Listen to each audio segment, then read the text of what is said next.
മുത്തശ്ശി നന്ദനയോട് കോവിലകത്തെ വസ്തുവകകളെക്കുറിച്ച് സംസാരിക്കുന്നു. മുത്തശ്ശിയോട് സങ്കടം പറയുന്ന നന്ദന.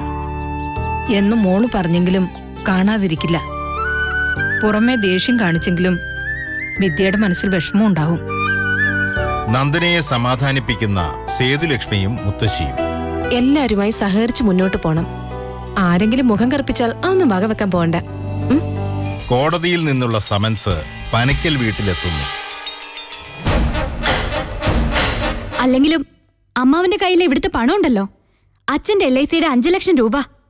കേസ് ഒതുക്കി തീർക്കാൻ അതിൽ നിന്ന് ആവശ്യമുള്ള പൈസ ഇങ്ങോട്ട് വാങ്ങിയ പോരെ. സുമിത്ര ശേഖരനെ സമൻസിന്റെ വിവരം അറിയിക്കുന്നു. ശേഖരന് നൽകിയ പണത്തെക്കുറിച്ച് ചോദിക്കുന്നു. കണക്ക് പറയാന്ന് വിചാരിക്കരുത്. ആ പൈസയുടെ പലിശയെങ്കിലും തരണം. ഉണങ്ങാനിട്ട തുണികൾ എടുക്കുന്ന പ്രതിഭയും നന്ദനയും. തുണി വയ്ക്കാൻ വിദ്യാഭാരതിയുടെ മുറിയിലെത്തുന്ന നന്ദന. കടന്നുവരുന്ന പ്രതാപവർമ്മ. ഇനി തുടർന്ന് കാണുക.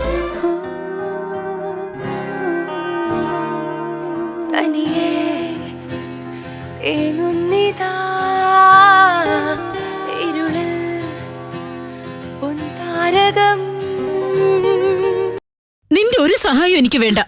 ഒരു ഉപകാരം ചെയ്യണം. നിവൃത്തിയുണ്ടെങ്കിൽ എന്റെ മുന്നിൽ വരരുത്. ഞാൻ പറഞ്ഞത് മനസ്സിലാക്കി ഇറങ്ങിപ്പോ. പോകാൻ.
മോളെ, ഒറ്റയ്ക്കെന്താ ഇവിടെ വന്നിരിക്കുന്നത്? എന്തിനാ മോൾ കരയുന്നേ? എന്തു പറ്റി? ഒന്നുമില്ല മുത്തശ്ശി. കാര്യം എന്താണെന്ന് പറ. ആരാ നിന്നോട് വഴക്കിന് വന്നത്? പറ.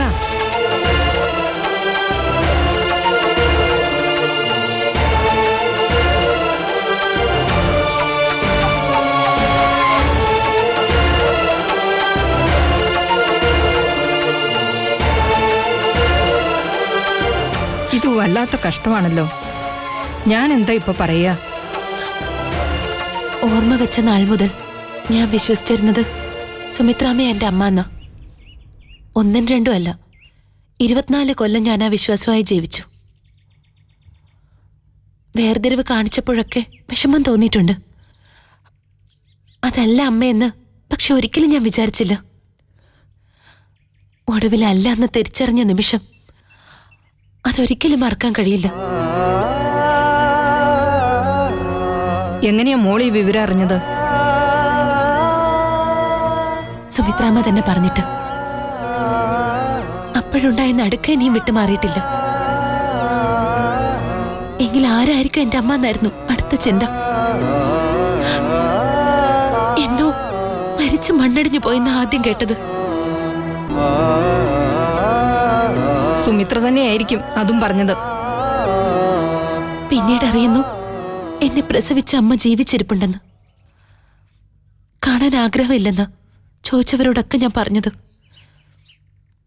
അത് തന്നെയായിരുന്നു സത്യം.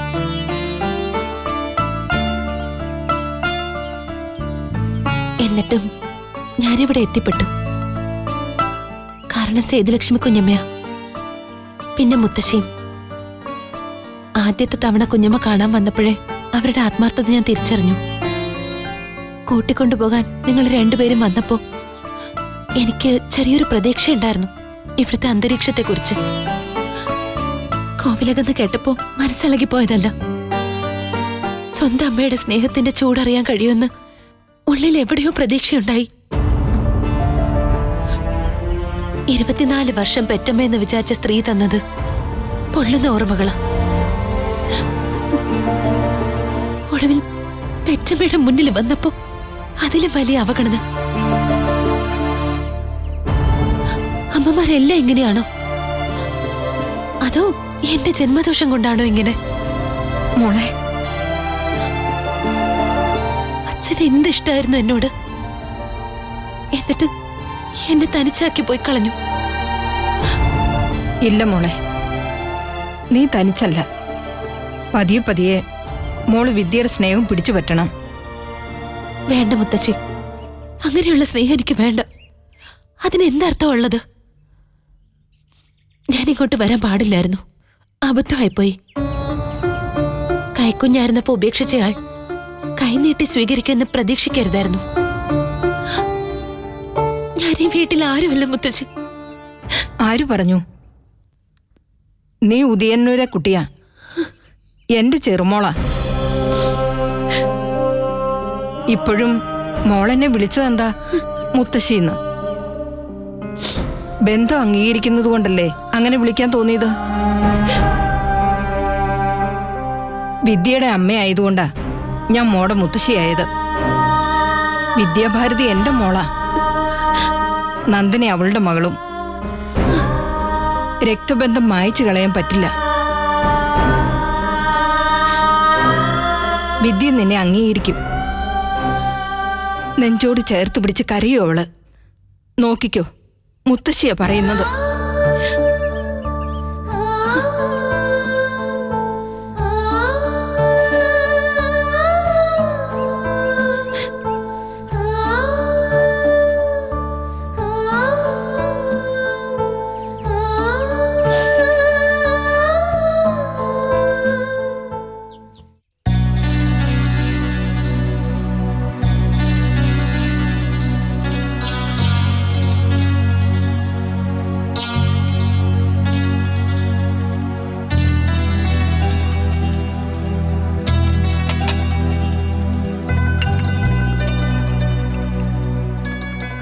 മീനില്ലേ അമ്മേ?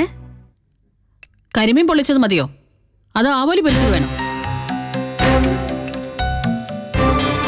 പെൻസിൽ പോലെയുള്ള ഈ മീനിന് 100 രൂപ മീൻകാരൻ ചോദിച്ചത്. ഓ, ഞാനൊന്നും ചോദിച്ചില്ലേ, ക്ഷമിച്ചേക്ക്. ഓരോ ദിവസം കഴിച്ചു കൂട്ടുന്ന എങ്ങനെയാണെന്ന് എനിക്കറിയും. പശുവിനാണെങ്കിൽ പാലും കുറവ്. ഇവളുടെ പ്രിയപ്പെട്ട ചേച്ചി ശപിച്ചിട്ടായിരിക്കുമേ പോയത്. നമ്മള് ഗുണം പിടിക്കരുതെന്ന്. ചേച്ചിയെ ശപിച്ചിട്ടാ വിട്ടേന്ന് പറ. ആരെയാണ് നിന്റെ ചേച്ചിയെ ശപിച്ചത്? പഴയ പോലെ എന്നോട് ഒറ്റ പറയാൻ നിക്കല്ലേ അമ്പിളി. ആകെ തലപകഞ്ഞ് നിൽക്കാൻ ഞാൻ. ഇങ്ങനെ പോയാൽ എങ്ങനെയാ ഇവിടുത്തെ ചെലവുകൾ നടക്കുന്നത്? എനിക്ക് അറിഞ്ഞുകൂടാ. അതിനിത്ര ടെൻഷൻ ആവുന്ന എന്തിനാ? കടം കൊടുത്ത പൈസ തിരിച്ചു വാങ്ങിയ പോരെ? കടോ? ആർക്ക്? ശേഖരമാമയ്ക്ക്, അല്ലാതാർക്കാ? അച്ഛൻ ഇൻഷുറൻസ് എടുത്തത് അമ്മാമ്മയെ സഹായിക്കാനൊന്നും അല്ല, നമ്മളെ ഉദ്ദേശിച്ച. ആ പണം അമ്മ ആരോടും ആലോചിക്കാതെ അമ്മാമ്മയ്ക്ക് കൊടുത്തു. ഇപ്പൊ നമുക്ക് പൈസയ്ക്ക് അത്യാവശ്യം വന്നിരിക്കുന്നു. എന്താ ആ രൂപയുടെ കാര്യത്തിൽ അമ്മയ്ക്ക് ഒരു ഉത്സാഹമില്ലാത്തത്? അമ്മ ചോദിച്ചില്ലേ? ചോദിച്ചാൽ ഉടനെ എടുത്തു തരാൻ ശേഖരൻ അവിടെ നോട്ടടിച്ചു വെച്ചിരിക്കാണോ? തരും. എപ്പോ? നിനക്ക് തീയതി മുഹൂർത്തം അറിഞ്ഞേ പറ്റുള്ളൂ. ആ പൈസയുടെ കാര്യം പറയുമ്പോ മാത്രം അമ്മ എന്തിനാ ഇങ്ങനെ തുള്ളുന്നത്? എനിക്കറിയാം, നന്ദേച്ചി തോൽപ്പിക്കാൻ വേണ്ടിയാ അമ്മ 5 ലക്ഷം രൂപ എടുത്ത് മാറ്റിയത്. എന്നിട്ടിപ്പോ എലിയെ തോൽപ്പിക്കാൻ ഇല്ലം ചുട്ടതുപോലെയായി. ഇനി ആ പണം തിരിച്ചു കിട്ടുവോ? പിന്നെ തിരിച്ചു കിട്ടാതെ? എന്റെ ആങ്ങളെ പറ്റിക്കാൻ നിൽക്കുന്ന ആളല്ല. ആവശ്യത്തിന് ഉപകരിക്കാനല്ലേ പണം. അമ്മാമ്മയ്ക്ക് ഒരു ആവശ്യം വന്നപ്പോ അങ്ങോട്ട് കൊടുത്തു. ഇവിടെ അതിലും വലിയൊരു ആവശ്യം വരുമ്പോ ഇങ്ങോട്ട് തരണ്ടേ? ഡീ, ഇപ്പൊ എന്താ നിന്റെ പ്രശ്നം? ഊണിന് മീൻ വരച്ചില്ലാത്താണോ? ചമ്മന്തി ചോറുവാണെങ്കിൽ ഞാൻ കഴിച്ചോളാം, അതൊന്നും അല്ല വിഷയം. അച്ഛൻ ഈ വീടിന് ഉദ്ദേശിച്ച ആ പണം കരുതി വെച്ചത്. എന്നിട്ട് ഇവിടിപ്പോ നിത്യ ചെലവിന് വഴിയില്ല. കടം വാങ്ങിച്ചവരൊട്ട് അനങ്ങുന്നുമില്ല. പട്ടിണി കിടക്കണെങ്കിലേ എവിടെങ്കിലും വല്ല ജോലിക്ക് പോവാൻ നോക്ക്.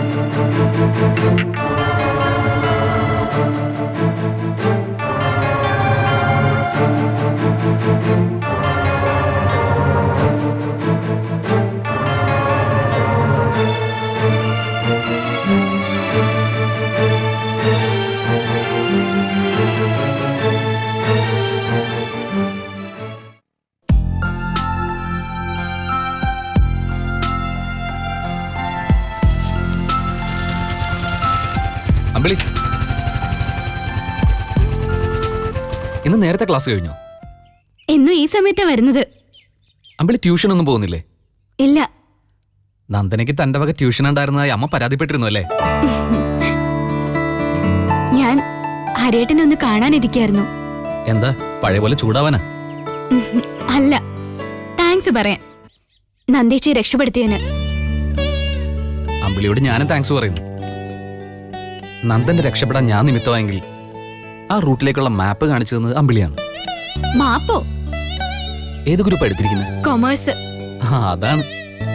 ഹിസ്റ്ററി എടുത്തിരുന്നെങ്കിൽ മാപ്പ് അന്നു കൃത്യമായിട്ട് മനസ്സിലായേനെ. ഓ, ആ മാപ്പോ? നന്ദിനിയുടെ അമ്മയെക്കുറിച്ചും അവരുടെ കോവിലത്തെക്കുറിച്ചുള്ള വിവരങ്ങൾ കളക്ട് ചെയ്ത് തന്നത് അമ്പിളിയല്ലേ? ആ റൂട്ട് പിടിച്ച് പോയതുകൊണ്ടാ എല്ലാം നമ്മൾ ആഗ്രഹിച്ച പോലെ നടന്നത്. എന്റെ അമ്മ വിചാരിച്ചില്ല ഇങ്ങനൊരു തിരിച്ചടി കിട്ടുമെന്ന്. ഇപ്പോഴെങ്ങനെയുണ്ട് പാർട്ടി? കുഴപ്പമില്ല, എപ്പോഴും മുൻകോപാ. ഒന്നോർത്ത പാവുക. പുള്ളിക്കാരിയുടെ ഭാഗത്ത് നോക്കുമ്പോ അവര് ചെയ്യുന്നത് ന്യായോ? നിലനിൽപ്പെന്ന് പറയുന്നത് ചെറിയ കാര്യമല്ല. അതിനുവേണ്ടി പല തരത്തിലുള്ള ചെറുത്തുനിൽപ്പുകൾ വേണ്ടിവരും. ദേ, കഴിഞ്ഞൊക്കെ കഴിഞ്ഞു. അമ്പിളി ഒരു പരിധിക്കപ്പുറം അമ്മയുടെ മുമ്പിൽ റിബലായിട്ട് നിൽക്കരുത്. അങ്ങനെ വിചാരിച്ചാലും ചിലപ്പോ അമ്മയുടെ ഓരോ സ്വഭാവം കാണുമ്പോ അറിയാതെ ദേഷ്യം വരും. കുറെയൊക്കെ കണ്ടില്ലെന്നും കേട്ടില്ലെന്ന് അടിക്കണം. എത്രയായാലും നിങ്ങളുടെ അമ്മയാണ്. അത് മറക്കാൻ പാടില്ല. അത് മറക്കാൻ പാടില്ല. എനിക്ക് നന്ദേച്ചിയുടെ അഡ്രസ്സും കോവിലത്തെ ഫോൺ നമ്പറും വേണമായിരുന്നു. ഒന്ന് തരുമോ? രണ്ടും എൻ്റെ കയ്യിലില്ലല്ലോ. സേതുലക്ഷ്മി മാഡം ഒരു നമ്പർ തന്നിരുന്നു. ഇപ്പൊ വിളിക്കുമ്പോൾ അത് നിലവിലില്ലെന്നാ പറയുന്നത്. രാഷ്ട്രീയത്തിലെ നിലപാടുകൾ ഇടയ്ക്കിടയ്ക്ക് മാറ്റുന്ന പോലെ ഫോൺ നമ്പർ മാറ്റുമായിരിക്കും. എങ്കിൽ ഹരിയേട്ടൻ അവിടം വരെ ഒന്ന് പോണം. ചേച്ചിയുടെ കാര്യങ്ങൾ തിരക്കണം. എങ്ങനെയുണ്ടെന്ന് അറിയാലോ. സുഖായിരിക്കും. എന്നാലും അറിയാഞ്ഞിട്ട് മനസ്സിൽ എന്തോ ഒരു വല്ലായ്മ. ഞാനും അത് ആലോചിക്കാത്തതല്ല. പക്ഷേ പെട്ടെന്ന് എങ്ങനെ അന്വേഷിച്ചില്ലെന്ന് ഓർക്കുമ്പോ എന്നാലും ഞാനൊന്ന് പോകുന്നുണ്ട്. ശരിയെന്നാ.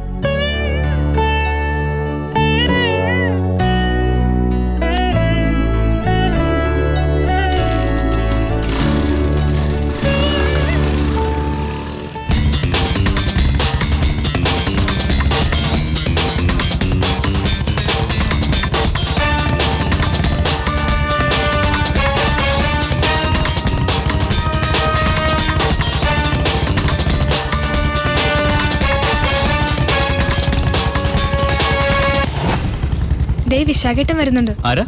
വെളിച്ചിന്റെ മോൻ.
ഹായ്.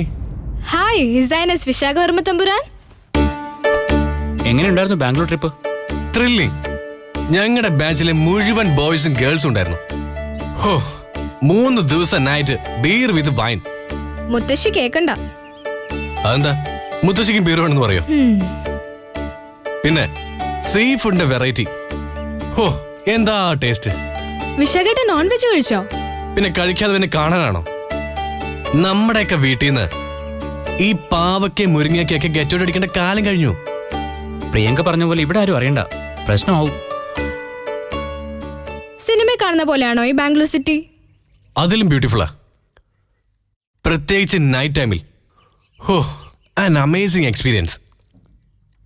അടുത്ത വെക്കേഷന് നമുക്കൊരു ഓൾ ഫാമിലി ടൂർ പോവാൻ അച്ഛനോട് പറഞ്ഞാലോ? ഏട്ടൻ റെക്കമെൻഡ് ചെയ്യണം. മുത്തശ്ശിയും കൊണ്ട് പോവാനോ? നന്നായി. എങ്കിൽ ഈ യാത്ര ബാംഗ്ലൂരിന് പകരം കാശിയിലോ ഹിമാലയത്തിലാക്കുന്നതായിരിക്കും നല്ലത്. ഫാമിലി ടൂറിന്റെ കാര്യം പറഞ്ഞപ്പോഴാ ഓർത്തത്. നമ്മുടെ ഫാമിലിയിൽ പുതിയൊരു മെമ്പറും കൂടി വന്നിട്ടുണ്ടെന്ന് കേട്ടു. എങ്ങനെയുണ്ട് പുതിയ അവതാരം?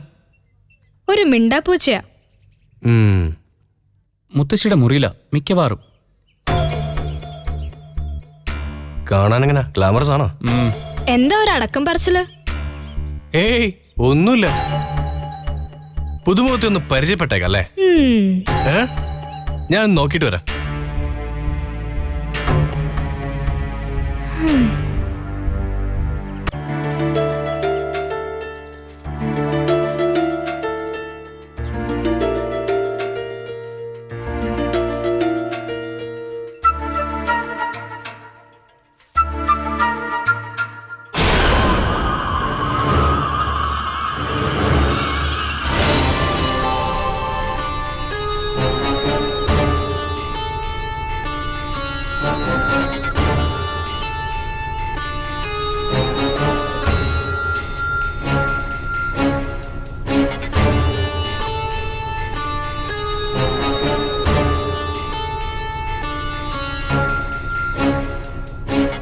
Hi, I am Vishakh.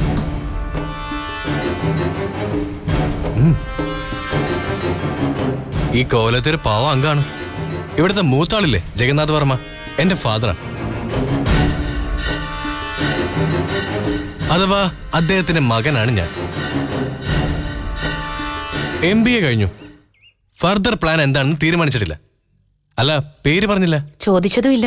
ഓ, അതെനിക്കിഷ്ടപ്പെട്ടു. എങ്കിൽ ഞാൻ ചോദിക്കുന്നു, what's your good name? Nandana. Nandana. Nice. പറയാനൊരു സുഖമുണ്ട്, വിളിക്കാനും എളുപ്പ. മൊത്തത്തിൽ ക്യൂട്ടാണ് പേര്, ആളെപ്പോലെ തന്നെ.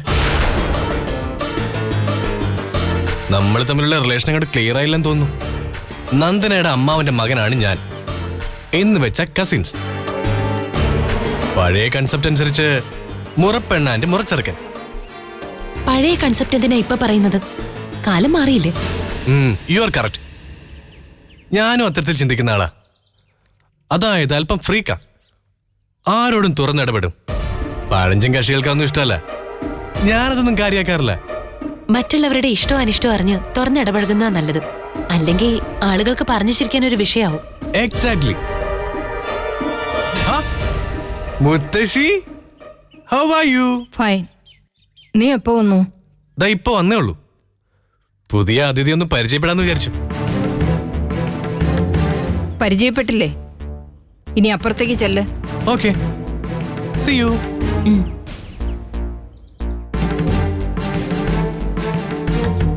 മുത്തശ്ശി, ഞാൻ കുറച്ചു ദിവസം കാണും. പോട്ടെ.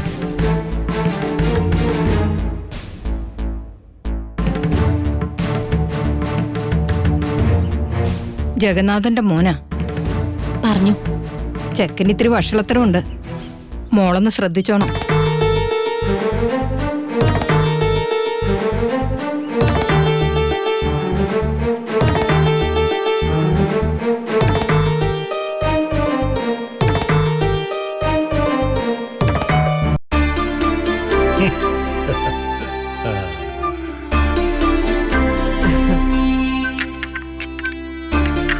രഘുനാഥൻ വന്നില്ലേ പ്രതിഭേ?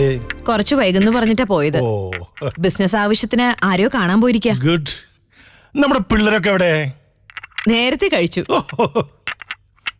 വിശാഖ് വന്നതിന്റെ ഉത്സാഹത്തിലെ പിള്ളേര്. നാളെ ഉച്ചക്ക് കുട്ടികൾക്ക് എല്ലാവർക്കും ഒരുമിച്ചായിരിക്കണം ഊണ്. ഇലയിട്ടൊരു സദ്യനെ ആയിക്കോട്ടെ, എന്താ? ഒരുക്കാം. ആ,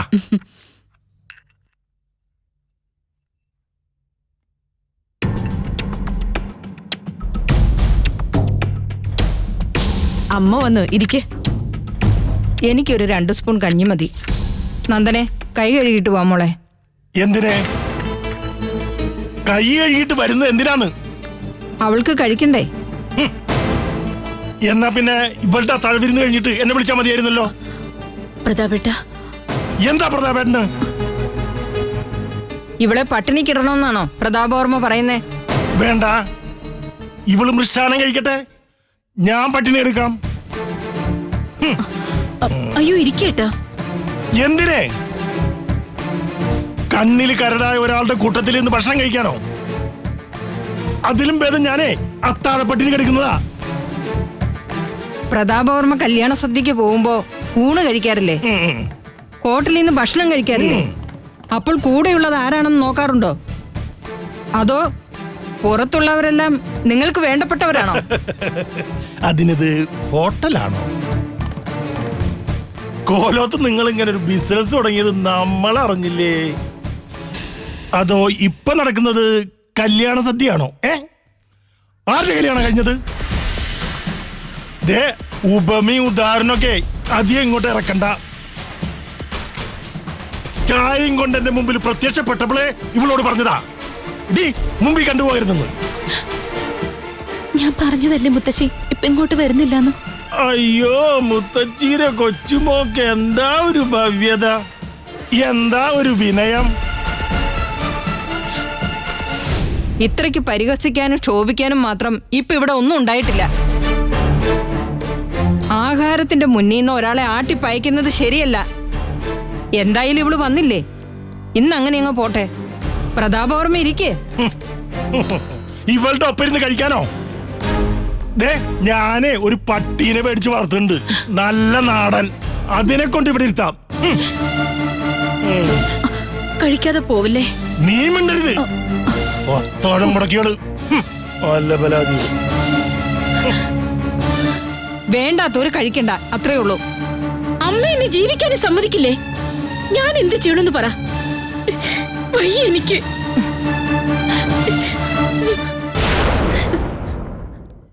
മോളെ നിക്ക്. പ്രതാപവർമ്മ എഴുന്നേറ്റ് പോയത് അഹങ്കാരം കൊണ്ടാ. 2 ഗ്ലാസ് പാല് കുടിക്കാതെ അയാൾക്ക് ഉറങ്ങാൻ പറ്റില്ലെന്ന് എനിക്കറിയാം. എന്നാ ആ കുട്ടിയോ? ആ കുട്ടി അത്താഴപ്പട്ടിണി കിടക്കുന്നതിൽ നിനക്ക് വിഷമമില്ലേ? ഞാനെന്തിനു വിഷമിക്കണം?